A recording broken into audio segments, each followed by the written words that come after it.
So in the previous segment, we discussed types of joints. In this very brief segment, we will discuss some problems, some disorders of bones and joints. One of them is rheumatoid arthritis.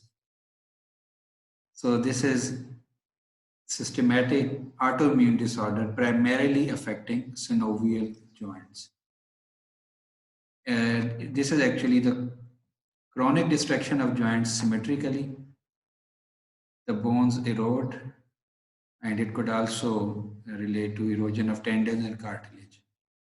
It is most common in MCP, that is metacarpophalangeal, and PIP, proximal interphalangeal joints.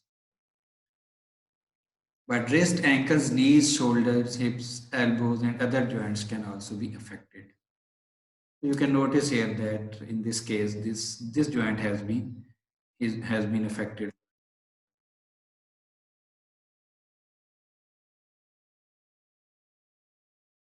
Another problem is okay. You can visit these websites for.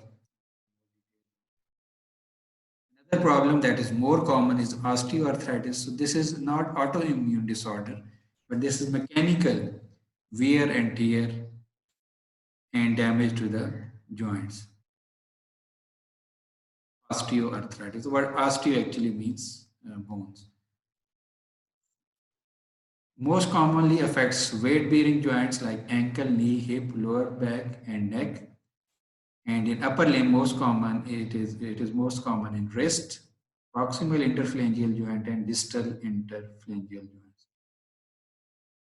So specifically, with two common factors of this are obesity and age. So it is common in obese people and older people, but it can be caused because of some accident or some trauma as well.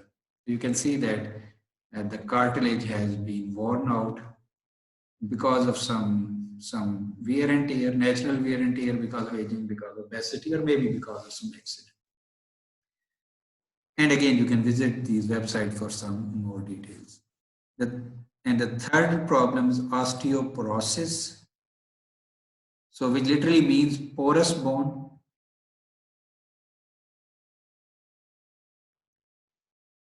Porous bones. It's a disease in which the density and quality of bones are reduced. As bones become more porous and fragile, the risk of fracture is generally increased.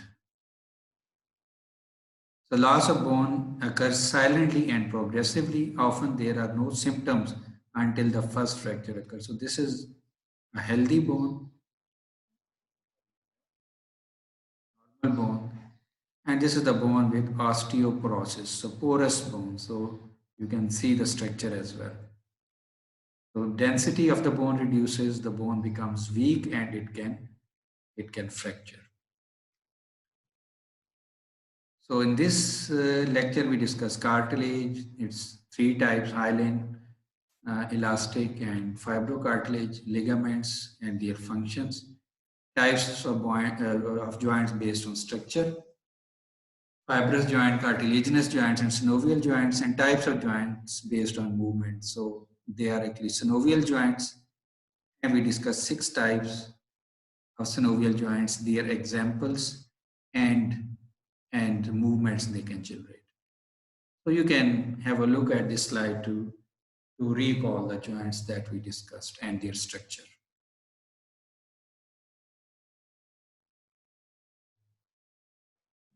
Thank you very much.